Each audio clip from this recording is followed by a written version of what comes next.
가까이 주께 가까이 날 이끄소서. 우리 주님만을 원합니다. 채워주소서.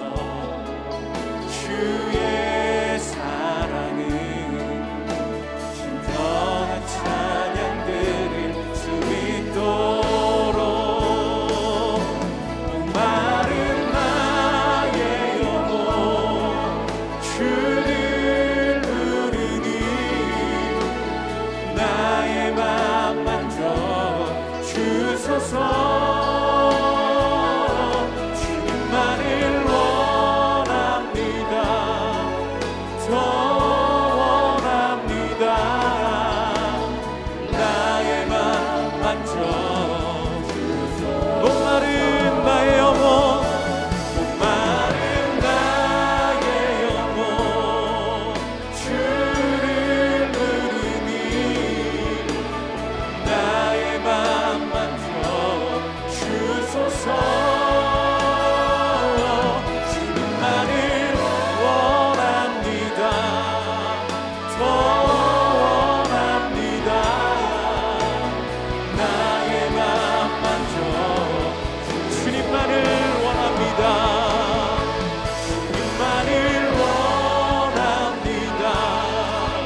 더 원합니다. 나의 맘 만져 주소서.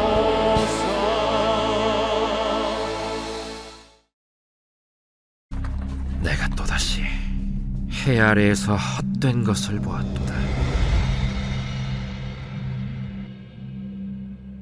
어떤 사람은 아들도 없고 형제도 없이 홀로 있으나 그의 모든 수고에는 끝이 없도다. 또 비록 그의 눈은 부요를 족하게 여기지 아니하면서 이르기를 내가 누구를 위하여는 이같이 수고하고 나를 위하여는 행복을 누리지 못하게 하는가 하여도 이것도 헛되어 불행한 노고로다. 두 사람이 한 사람보다 나음은 그들이 수고함으로 좋은 상을 얻을 것임이라. 혹시 그들이 넘어지면 하나가 그 동물을 붙들어 일으키려니와 홀로 있어 넘어지고 붙들어 일으킬 자가 없는 자에게는 화가 있으리라. 또 두 사람이 함께 누우면 따뜻하거니와 한 사람이면 어찌 따뜻하랴. 한 사람이면 패하겠거니와 두 사람이면 맞설 수 있나니 세 겹줄은 쉽게 끊어지지 아니하느니라. 가난하여도 지혜로운 젊은이가 늙고 둔하여 경고를 더 받을 줄 모르는 왕보다 나으니 그는 자기의 나라에서 가난하게 태어났을지라도 감옥에서 나와 왕이 되었음이니라. 내가 본즉 해 아래에서 다니는 인생들이 왕의 다음 자리에 있다가 왕을 대신하여 일어난 젊은이와 함께 있고 그의 치리를 받는 모든 백성들이 무수하였을지라도 후에 오는 자들은 그를 기뻐하지 아니하리니 이것도 헛되어 바람을 잡는 것이로다.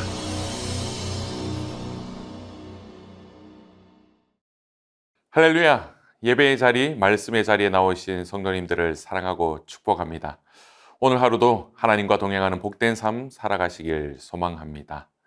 세상에서 우리가 살아갈 때 가장 잘 산다라고 생각되는 것은 모든 일에 기뻐하고 즐거워하면서 행복하게 살아가는 것일 것입니다. 그런데 왜 우리는 심령의 참된 기쁨을 누리면서 살아가지 못할까요? 오늘 4장에는 그러한 인생들에 대해서 기뻐하며 살아가지 못하는 인생의 어리석고 불쌍한 현실에 대해서 말해 주고 있습니다. 오늘 본문 7절에서 16절에서 솔로몬은 인생의 즐거움을 잃어버린 두 종류의 사람을 이야기하고 있습니다. 이 두 종류의 인생을 살펴보면서 주 안에서 아름다운 인생을 살아가려면 어떻게 해야 하는지를 적용해 보면 좋겠습니다. 첫 번째로 다른 사람과 어울릴 줄 아는 인생을 살아가야 한다는 것이죠. 7절에서 12절에 나오는 인생은 어떻습니까? 이 사람은 다른 사람들과 어울릴 줄을 모릅니다. 8절을 보십시오. 어떤 사람은 아들도 없고 형제도 없이 홀로 있으나 가족이 없습니다. 우리가 육신의 가족이 없다 할지라도 우리의 마음의 문을 넓게 열면 이웃사촌이라고 말하지 않습니까? 모든 사람을 가족처럼 여기면서 얼마든지 살아갈 수 있습니다. 그런데 이 사람에게는 아무도 없이 홀로 있으나 라고 했습니다. 철저하게 혼자인 것이죠. 아내도 없습니다. 그렇다고 친구가 있는 것도 아니에요. 동업에서 일하는 사람이 있는 것도 아닙니다. 철저하게 혼자인 것이죠. 그의 모든 수고에는 끝이 없도다 라고 기록하고 있는데 그저 혼자서만 수고를 계속하고 있는 모습입니다. 그렇게 해서 모은 부에 대해서도 만족하게 여기지를 않는 사람인 것이죠. 그러나 그는 무엇라고 할까요? 이르기를 내가 누구를 위하여는 이같이 수고하고 나를 위하여는 행복을 누리지 못하게 하는가? 뼈 빠지게 고생을 해봤자 누구를 위한 수고냐는 것이죠. 사랑하는 여러분, 이 사람이 누구를 위해서 수고한 것입니까? 아무도 유익을 얻는 사람이 없습니다.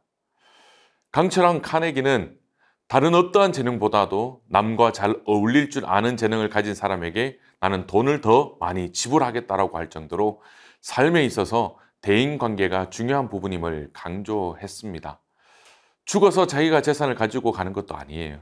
또 그렇다고 재산을 물려줄 아들이나 형제가 있는 것도 아닙니다.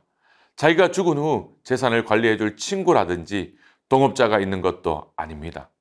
이 사람에게는 아무것도 없습니다. 그의 수고를 통해서 유익을 받는 사람이 아무도 없는 것이죠. 그래서 8절 끝부분을 보시면 이것도 헛되어 불행한 노고로다 기록합니다. 아무도 유익을 받지 못하기 때문에 그렇습니다. 그래서는 안 된다라는 것이죠. 그러면서 솔로몬은 9절에서부터 협력의 중요성을 우리에게 말씀해 주고 있는데요. 두 사람이 한 사람보다 나음은 그들이 수고함으로 좋은 상을 얻을 것임이라 기록합니다. 한 사람이 독자적으로 일하는 것보다 두 사람이 같이 일하면 더 좋은 결과가 온다라는 것이죠. 협력할 때 얻게 되는 좋은 결과가 무엇이냐? 10절 말씀을 보십시오. 혹시 그들이 넘어지면 하나가 그 동물을 붙들어 일으키려니와 홀로 있어 넘어지고 붙들어 일으킬 자가 없는 자에게는 화가 있으리라 말씀합니다. 아주 결정적으로 화를 초래할 수 있지 않습니까? 얼마나 위험합니까? 밤이 되었다라고 생각해 보십시오. 광야는 일교차가 심합니다. 낮에는 아주 덥고 밤에는 아주 추운 곳이 팔레스타인의 광야입니다. 그럴 경우에는 어떻습니까? 11절 말씀에 또 두 사람이 함께 누우면 따뜻하거니와 한 사람이면 어찌 따뜻하랴. 혼자면 아무리 두꺼운 옷을 껴입어도 그 추위를 혼자서 당해야 하는 것입니다. 하지만 두 사람이라서 등을 대고 또는 끌어안고 잔다면 체온이 서로 통하기 때문에 그만큼 더 따뜻하다는 것을 우리는 알 수 있습니다. 또 광야에는 강도가 나타날 위험이 있습니다. 예수님도 비유 가운데 말씀하셨죠. 어떤 사람이 예루살렘에서 여리고로 내려갔다가 강도를 당했습니다. 있는 것을 다 빼앗기고 실컷 얻어맞고 거의 죽을 뻔했습니다. 이처럼 광야길을 혼자 여행하는 것은 아주 위험한 것이죠. 그것이 12절 말씀입니다. 한 사람이면 피하겠거니와 두 사람이면 맞설 수 있나니 세 겹줄은 쉽게 끊어지지 아니하느니라 말씀합니다. 이처럼 세 겹줄은 쉽게 끊어지지 않습니다. 숫자가 많으면 많을수록 더 안전하다는 것이죠. 뭉치면 사는 것이에요. 세상 사람들은 물질 위주로 살아갑니다. 그래서 세상 사람들이 흔히 쓰는 말이 있습니다. 뭐니 뭐니 해도 돈이 최고라는 것이죠. 그저 물질이 최고라는 뜻입니다. 하지만 하나님의 자녀들은 다릅니다. 우리는 물질이 최고가 아니라 하나님이 최고, 하나님 제일주의로 살아가는 사람들이 바로 성도의 모습입니다. 물론 이 세상을 살아가는 동안에 물질도 중요하죠. 하지만 그보다 더욱더 중요한 것이 무엇이냐? 바로 이웃이 소중하다는 것입니다. 우리는 물질에 집착하지 말고 이웃의 소중함을 알고 함께 협력하면서 더불어 우리의 인생길을 걸어가야 한다는 것입니다. 초대교회 성도들 한번 생각해 보십시오. 얼마나 힘이 있고 행복했습니까? 기도하는 일에도 한 마음이었습니다. 전도도 같이 하고 말씀을 배우는 것도 함께 배웠습니다. 또한 떡을 떼고 교제하는 것도 함께 했었습니다. 그랬더니 구원받은 사람들이 날마다 더해갔다라고 기록하고 있습니다. 교회가 점점 더 왕성했습니다. 이 세 겹줄의 근본 정신은 그리스도를 중심으로 해서 협력하여 하나님의 일을 이루라는 것이죠. 사랑하는 여러분, 우리 주위를 한번 둘러보십시오. 신앙의 길을 함께 걸어가는 동역자가 여러분들 주위에 얼마나 많습니까? 주 안에서 함께 울고 함께 웃고 아픔을 감싸주고 함께 기도해주는 믿음의 동역자들. 그들이 함께 있음에 감사할 수 있는 이 하루가 되기를 바랍니다. 그렇게 살아간다면 우리는 그리스도 안에서 정말 아름다운 인생을 살아가고 있는 것입니다. 두 번째로 세상에 집착하지 않는 인생을 살아가야 한다는 것입니다. 두 번째 나오는 인생은 세상 권력에 집착하는 사람을 보여줍니다. 13절 말씀을 보시면 가난하여도 지혜로운 젊은이가 늙고 둔하여 경고를 더 받을 줄 모르는 왕보다 낫다라고 기록하고 있습니다. 여기에 두 사람이 있습니다. 서로 비교해 보겠습니다. 우선 왼편에 있는 사람은 가난한 사람입니다. 반면에 오른편에 있는 사람은 왕입니다. 신분이 서로 다르죠. 아울러 왼편에 있는 사람은 소년이에요. 상대적으로 나이가 어리죠. 오른편에 있는 왕은 늙었습니다. 상대적으로 나이가 많습니다. 이 두 가지만 살펴보면 누가 더 나은가요? 오른편에 있는 사람이 훨씬 월등히 낫습니다.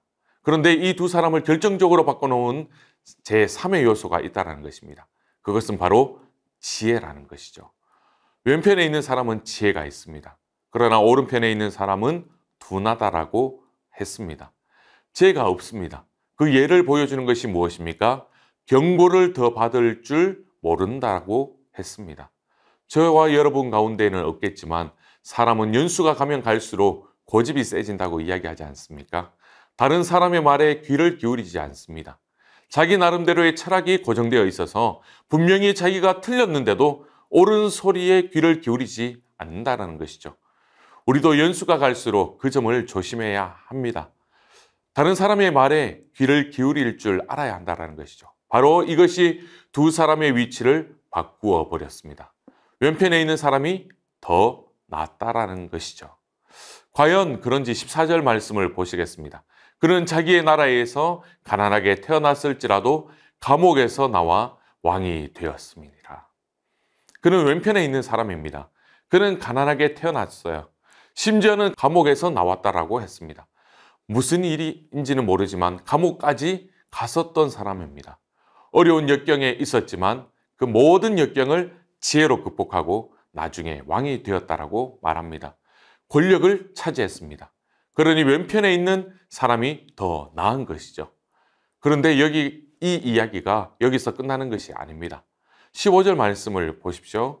내가 본즉 해 아래에서 다니는 인생들이 왕의 다음 자리에 있다가 왕을 대신하여 일어난 젊은이와 함께 있고 소년이 왕이 되었습니다. 처음에는 소년이고 가난하지만 지혜로워서 좋았는데 왕이 되니까 지혜로웠던 그 소년도 또 둔해지는 것이죠. 경고를 받을 줄 모르는 사람으로 변해갔다라는 것입니다. 세월이 흐르면서 그 소년도 그 이전의 왕과 똑같은 모습이 되어 버렸습니다. 그러면서 백성들의 마음도 제3의 또 다른 새롭게 일어난 소년에게 쏠리게 되었습니다.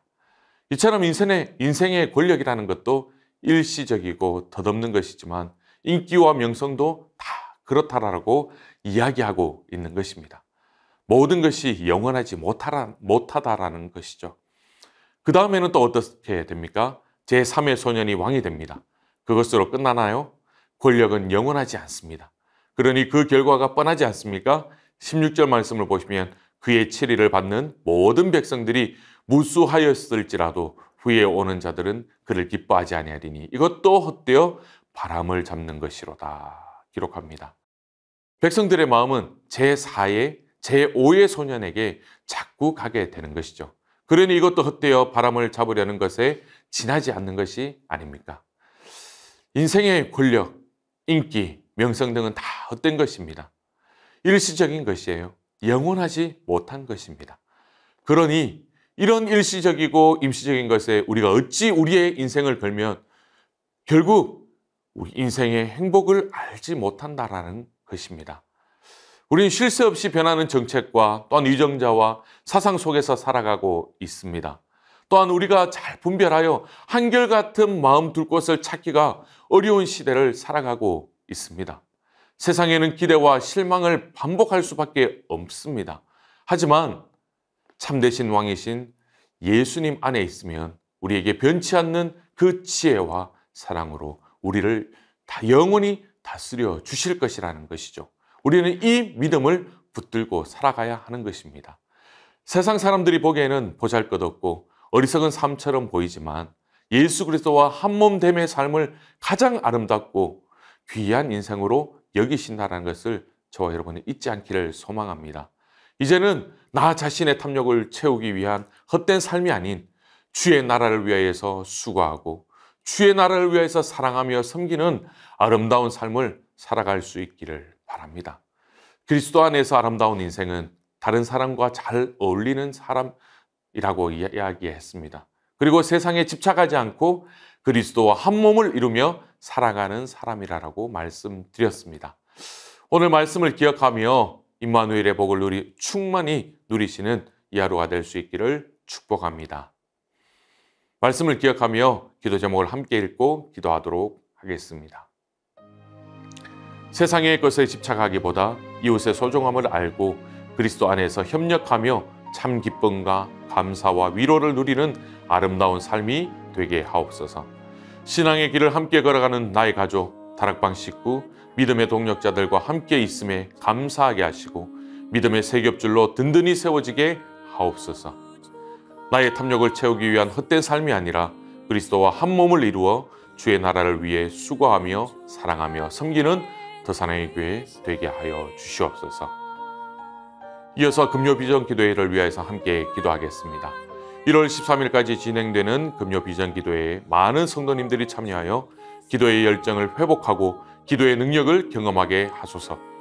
금요 비전 기도회에 말씀을 전해주시는 강사분들에게 성령의 충만함을 주셔서 선포되는 말씀으로 하나님의 크심을 깨닫고 그리스도의 깊은 사랑을 경험하게 하소서. 개인과 가정과 나라가 어려운 이 위기의 때를 그 어느 때보다 간절히 기도함으로 극복하고 승리하는 기회로 삼게 하소서.